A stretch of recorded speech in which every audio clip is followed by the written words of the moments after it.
Thanks for stopping by to check out this episode of Vintage Audio Review. In this episode, I'm going to talk about this Carver C-1 sonic holographic preamplifier. Carver sold these in the 1980-1981 time frame for $550, which would be about $1,500 today. It is a preamp that has a lot of features, and I will go over those. The most important feature to a lot of Carver aficionados is that it has the sonic holography, which expands your sound stage and tries to give you like a three-dimensional sound, I would call it. I'm not going to go a lot into how it works. There's some owner's manuals you can download from the carversite.com, and Carver goes into a great deal about how to set up your listening area to get the most out of the Carver sonic holography. And it is a really nice effect when it happens.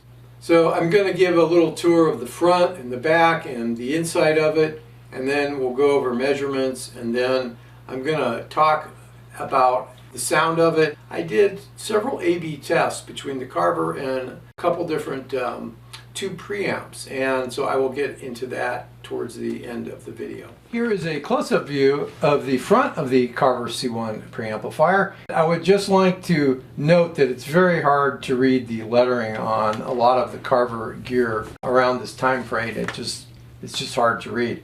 Starting off here, we have our volume knob. Here's our balance control.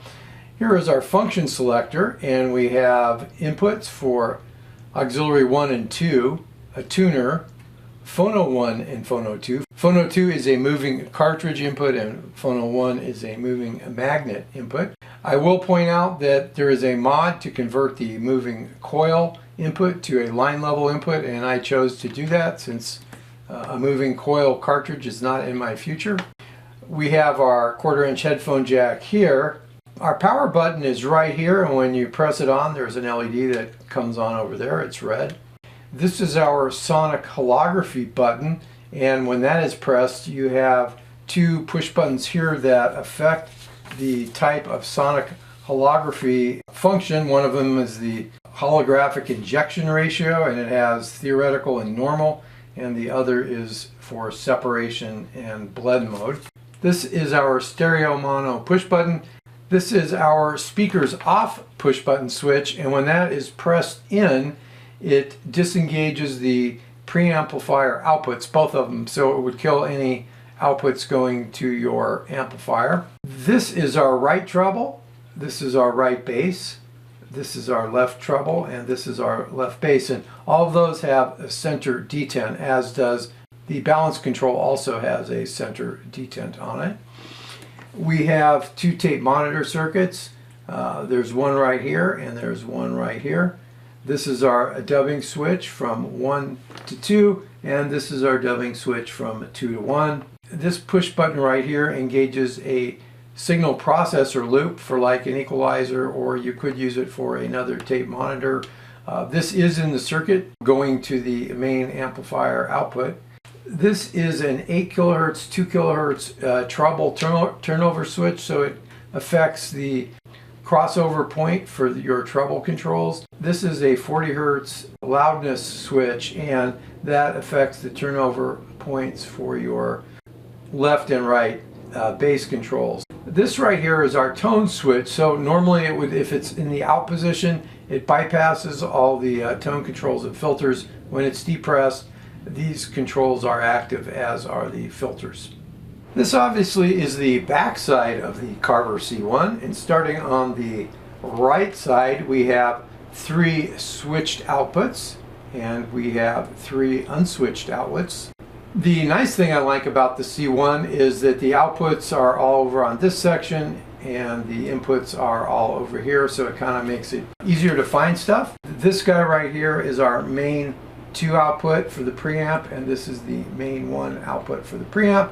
Now they both are the same, however you can modify one of them to have a lower signal level coming out. There's some resistors you can change, and it's actually in the owner's manual or the service manual on which resistors to change for what value if you wanted less power coming out of one of the preamp outputs if you so desired.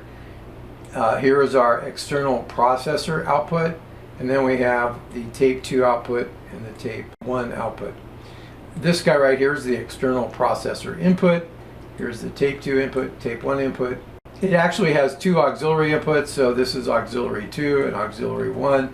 Here's our tuner input. Here is our moving coil phono input here and the moving magnet phono input there. This switch right here selects some capacitive loading for the phono 1 input, and it has choices of no capacitance loading, 180 puff, and then 390 puff. Here is our ground lug for our phonograph ground, and it's a nice knurled knob that's easy to get to.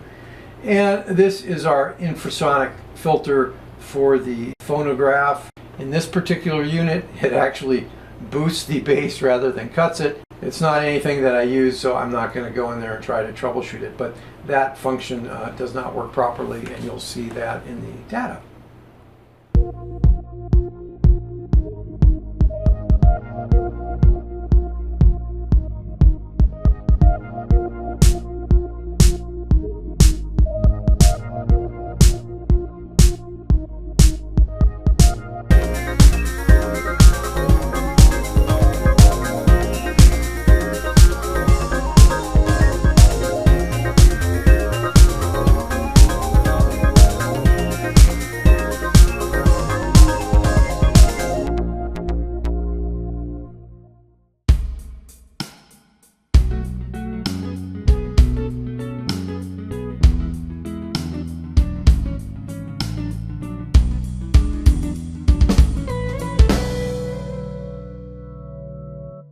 I should mention that this is my own personal C1 preamplifier. I purchased it off of eBay probably 5 or 6 years ago when I decided to get back into 2-channel sound, and now it is used as my bench preamp for when I'm testing out amplifiers. I did go through and replace all the electrolytic capacitors as well as a few of the other capacitors mentioned in the Bill D mod that you can Google, or you could probably find it on carversite.com. It will list all the components. There's capacitors and resistors to change. There's at least one electrolytic that they recommend changing to a non-polarized version, and that's in that rumble circuit that doesn't work. And I doubt that's the reason why the rumble circuit doesn't work the way that it should. But a little spoiler alert, when I measure the rumble filter, you'll see that it doesn't do what it's supposed to. And I don't really know that it's because of that capacitor. It's another feature that I have really no use for, so I'm not going to go in and troubleshoot it.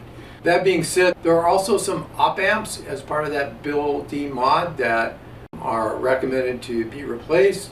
I did not replace those, and I will say, skeptical that they will make a big difference in the sound. Supposedly they're a little bit faster and lower noise. Maybe you would see a little difference in the measurements, but this thing measures really good. I didn't see any reason to replace those op amps. And there were a few resistors they said to replace to 1% resistors, and I did not do that. To be totally honest, the replacement of the capacitors, and mainly the ones related to the power supply, I think were not that necessary in this particular unit in the shape that was in. Also, if you find one of these things, probably what you're going to have to do is have all the switches and potentiometers clean and lubed, most likely on something that's over 40 years old. They're going to need some dioxin or whatever chemical is that you find that works best for you.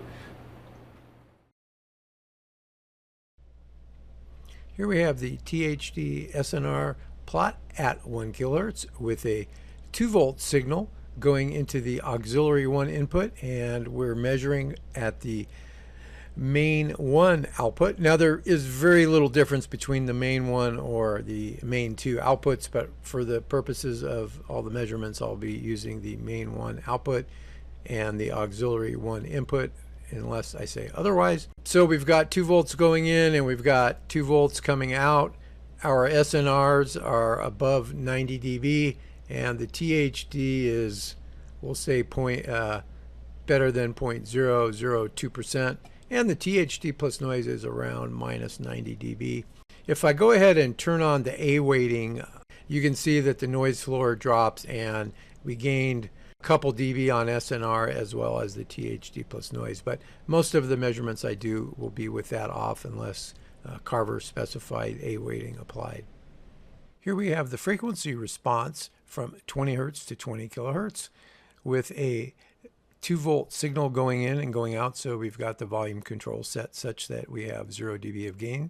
You can see that the left channel is fairly flat. It's maybe flat within 0.2 dB, we'll call it. And the right channel is also flat within about the same amount. However, the channel balance between the two is maybe 0.3 of a dB different. So I'm going to go ahead and adjust the balance control, which has been at the center detent, to bring up the right channel a little bit, and we'll see if we can get them to be pretty well balanced between the two. So I think that is pretty darn close there. So the balance control had to be adjusted more towards the right channel a little bit. So I will keep it there for the remainder of the measurements.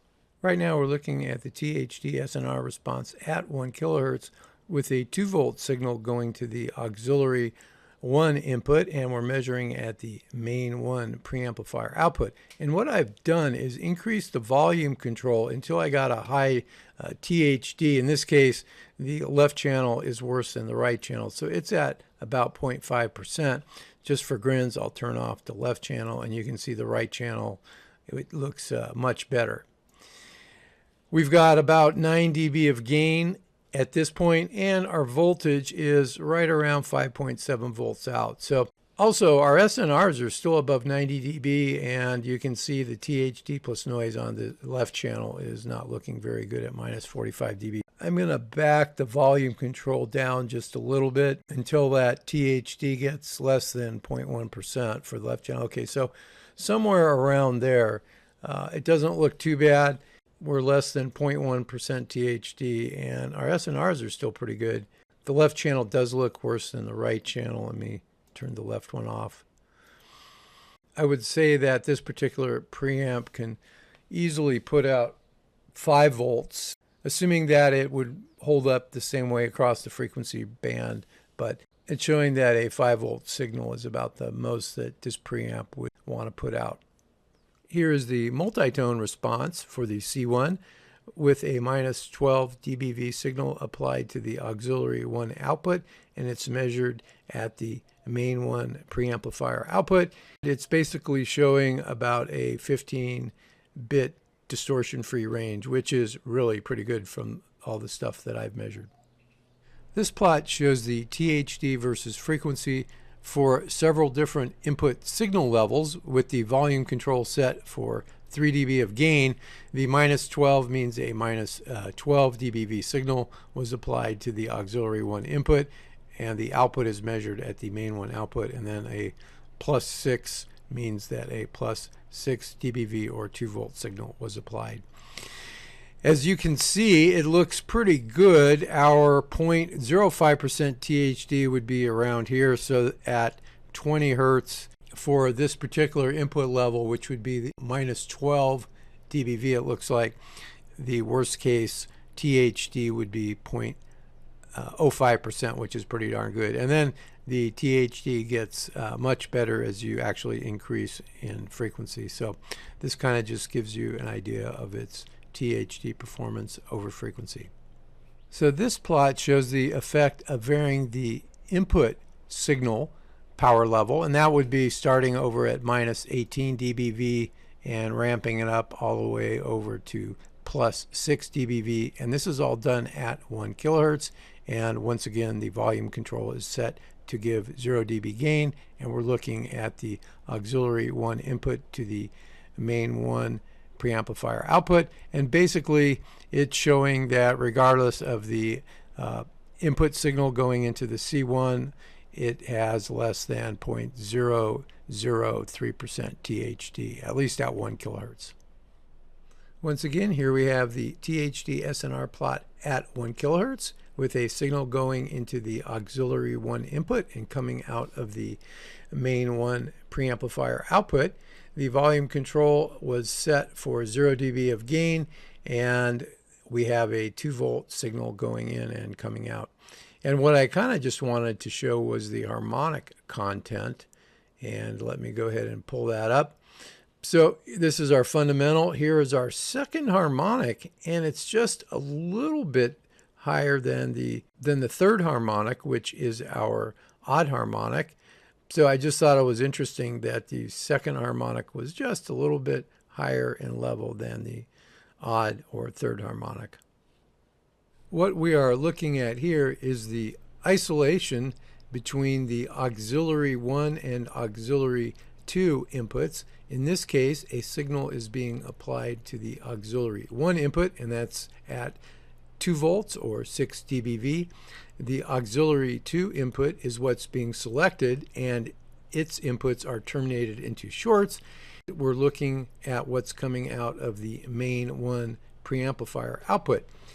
We would like as much separation between the inputs or isolation between the two inputs as possible. There is no specification for it. Over here at the high end of the band, we're down about 45 dB. So we've got 45 dB separation between the two inputs. At 1 kilohertz, we're down about 70 dB or so, and at 60 hertz, we're down about 65 dB, and then it gets down to about 80 dB between inputs at the low end of the band. Here we are looking at the crosstalk, or the isolation between the left and right channels. You could also say the channel separation. In this case, we have a signal being applied to the left channel input for the auxiliary 1 input, and the right input is terminated into a short, and we're measuring the signals coming out at the main 1 preamplifier output. The specification is that the channel separation should be at least 45 dB, and we are basically there at the high end of the band. That's pretty close to 45 dB over here, and then it gets better to about minus 52 dB or so. So it is meeting that channel separation or isolation requirement. Here we are looking at the noise level of the C1 preamplifier. In this case, the volume control was set for 0 dB gain, and there is no signal going in. The auxiliary input 1 has been terminated into shorts, and we're measuring at the main 1 preamplifier output. You would like to have as low a level as you could, so as negative of a number, and what we're seeing are power supply hum points here feeding through. With the largest is 102 dB down over here, and that's the 60 hertz one, and at 300 hertz we're down 112 dB or so. So that actually looks pretty good. The specification in the manual said that the noise should be 96 dBV down with A weighting. So if I go ahead and turn on the A weighting, we can see that the worst case now has moved to 300 hertz, and he's at 100 and we'll call it 118 dB down. So the noise level overall on this C1 preamplifier looks really good. I should point out that this particular C1 has had the power supply capacitors replaced. Right now we're looking at the frequency response from 20 hertz to 20 kilohertz with an input into the auxiliary 1 input of 2 volts, and we're looking at the main 1 output. And what I wanted to do was show what happened when I applied some of the different effects and tone controls. Now I should point out that the tones controls are bypassed, so this is not using any of the bass and treble controls on the C1. So the first thing I'm going to do is put on the sonic hologram, and you can see how it kind of boosts the low frequency, the mid frequency, it attenuates, and then the high end you got kind of that weird response. Now this, I'm not going to look at what happens as far as the left and right signal inversion that's going on. I just am going to look at the frequency response, what actually happens to your frequency response when you activate those controls. So there is another sonic hologram control, and if I put this one on, I'll go ahead and press that, and you can see it kind of just lowers everything a little bit, and that is depressing the injection ratio switch, and I will turn that off. And there is one other sonic hologram feature, which is the separation, and I'm going to go ahead and press that, and that does not appear to do anything at all. Let me go ahead and depress the injection ratio. Now if I press that, nothing happens either. If I press the separation normal switch, nothing happens in that position. So I'm going to go ahead and turn the sonic holography off, and we should have a nice flat line across the 0 axis. And I do have the scale expanded so that things can be shown more easily. Here we have the frequency response from 20 Hz to 20 kilohertz, from the auxiliary 1 input to the main 1 output.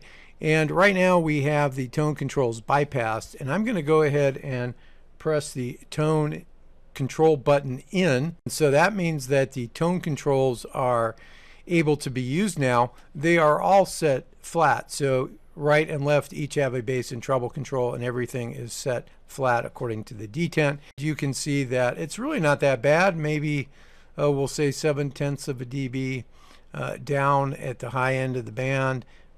If I played with the treble controls, I probably could try to flatten that out. But anyway, I just kind of wanted to show the difference between just having the tone controls bypassed and having them active but set for being flat. Once again, we're looking at the frequency response from 20 Hz to 20 kilohertz of the auxiliary 1 input to the main 1 output. What I'm going to do now is press in the infrasonic filter on the rear of the unit, and that is supposed to decrease bass. It does boost your bass at about maybe 0.7 of a dB at 30 Hertz or so, and the effect is gone by 200 Hertz, but it is boosting the bass, which is something maybe you wouldn't expect to happen. Once again, we're looking at the frequencies response from 20 Hertz to 20 kilohertz, and I do have the tone controls engaged, however they are flat. I'm going to go ahead and boost the bass on just the left channel. I'm only going to show the left channel for purposes of illustration, and I'll boost it till it has about 5 dB a gain or so. It's at about the 1 o'clock position, and it's close enough to 5 dB.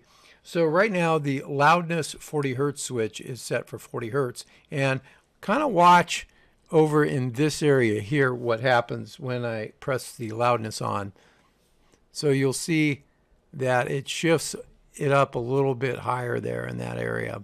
It's kind of the turnover point for that. And we'll get it flat again, and let me go ahead and boost the treble.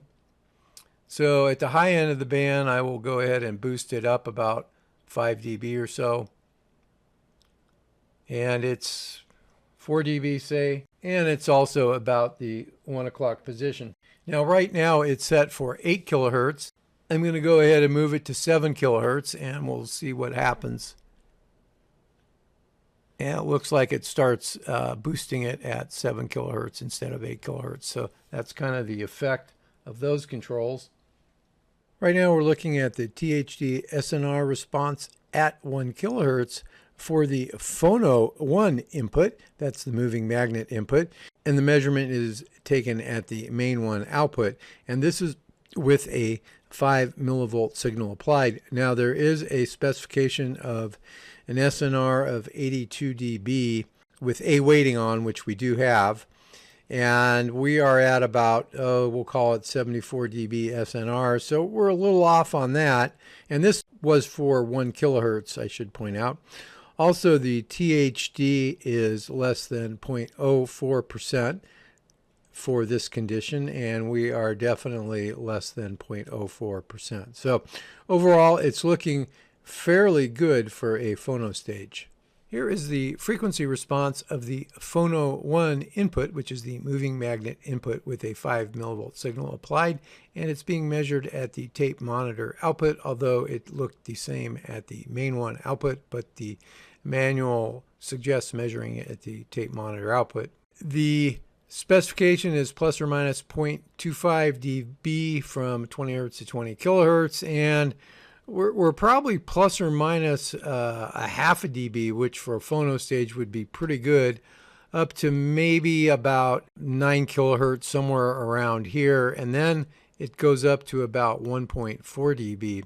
There was some modification I did to the phono stage when I did some recapping of this unit, and I tried to make the phono stage better. So I didn't remember it looking this bad, but right now that is what it's looking like. It's going to have a lot of boost at the high end of the band there. I guess that's why they have treble controls. I'm going to go ahead and put the infrasonic switch on, which it turns out it is designed to affect anything at all, whether it's the phono stage or one of the auxiliary inputs. It's actually in the circuit following the selector switch. So you can see that it's got the same kind of a boost here around 40 hertz. So apparently there is something wrong with that infrasonic filter, and since it's nothing that I use, I doubt I will look at it. I have been using the C1 for several years and have hooked it up to several different speaker systems using a few different power amplifiers over that time period. I have always felt the C1 does a great job.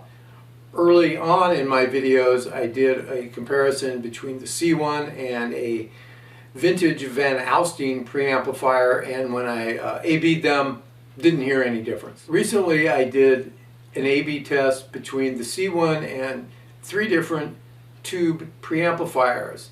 2 of them I have done videos on, and those would be the Conrad Johnson PV10A as well as the Anthem Pre-1. Both those are 2 preamplifiers, they're vintage gear. And then I had a Schiit Freya Plus come in for checking out, and I A-B'd the Carver C1 against that, and that one's for sale right now. And I will just tell you, basically, there is no difference between the sound of either the 2 preamps or the Carver C1. I had a couple different audiophile friends listen.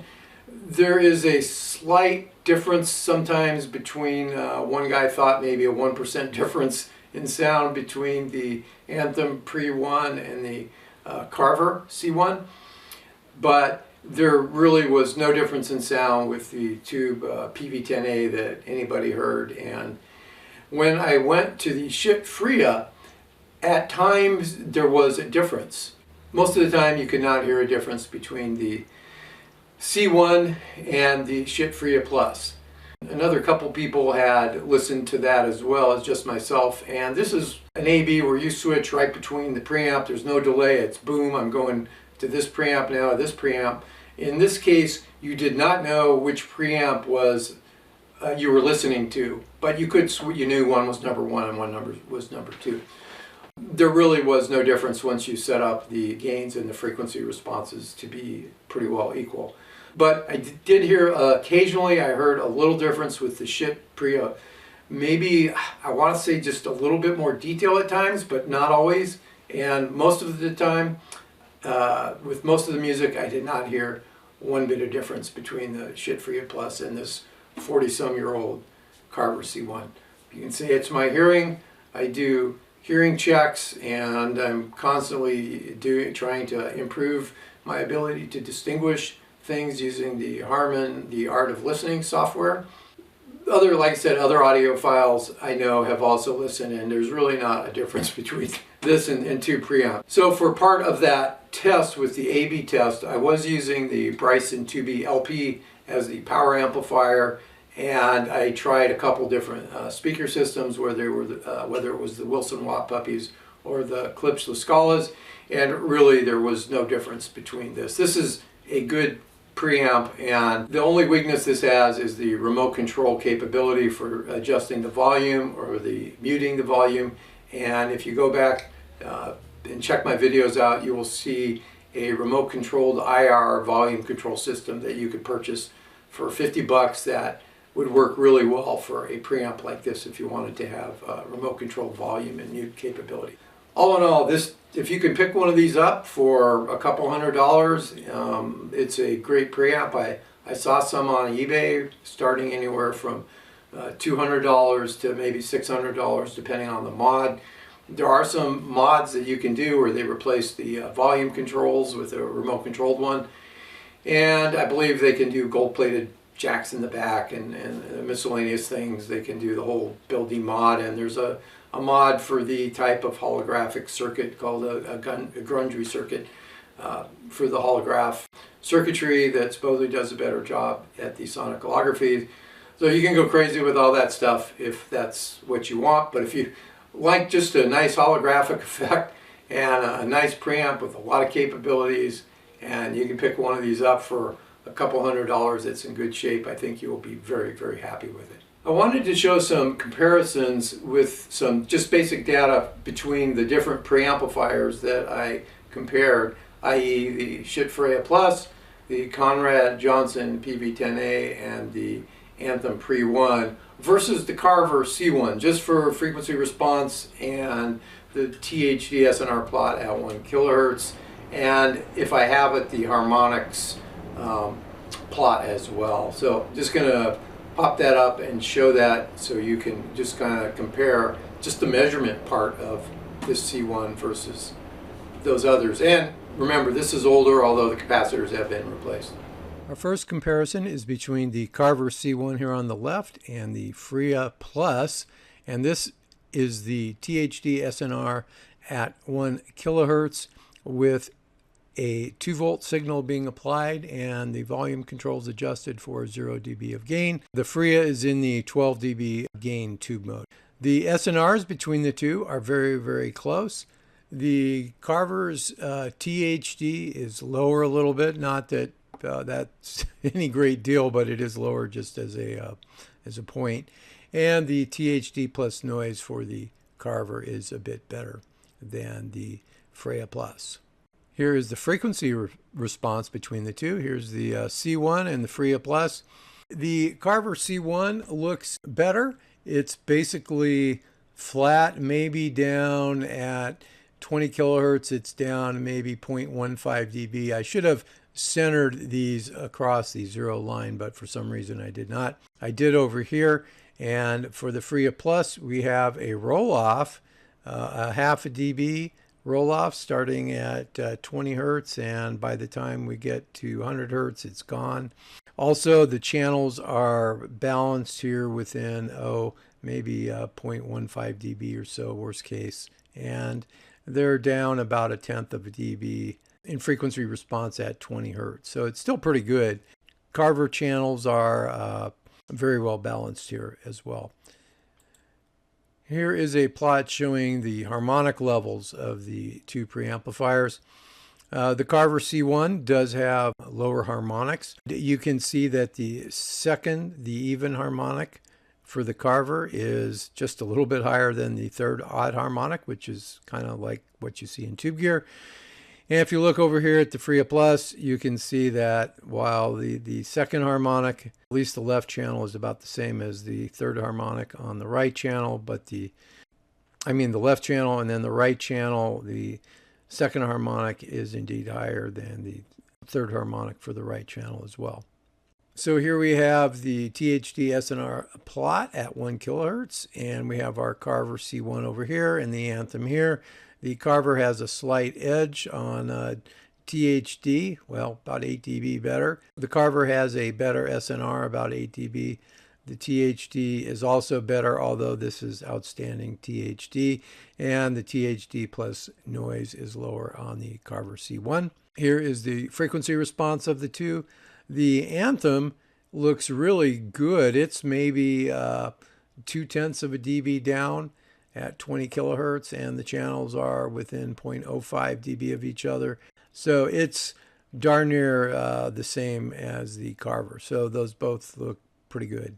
And here are the harmonics of the Carver C1 versus the Anthem Pre-1. For whatever reason, I only showed the left channel for the Anthem Pre-1. You can see that the second harmonic is, the even harmonic is higher than the odd harmonic here, this H3. So that's kind of what you would expect with tube gear. It doesn't always happen, but it did happen here, as well as with the Freya Plus. And once again, the Carver just a little bit higher on the even harmonic right here than the odd harmonic. And lastly, we have the Conrad Johnson PV10A over here and the SNR THD at 1 kilohertz. We see that it has a really good THD SNR. I would say it's about the same as the Carver. The SNR is all in all about the same as the Carver, and the THD for the Carver is a bit better, although once again this is still a pretty low THD.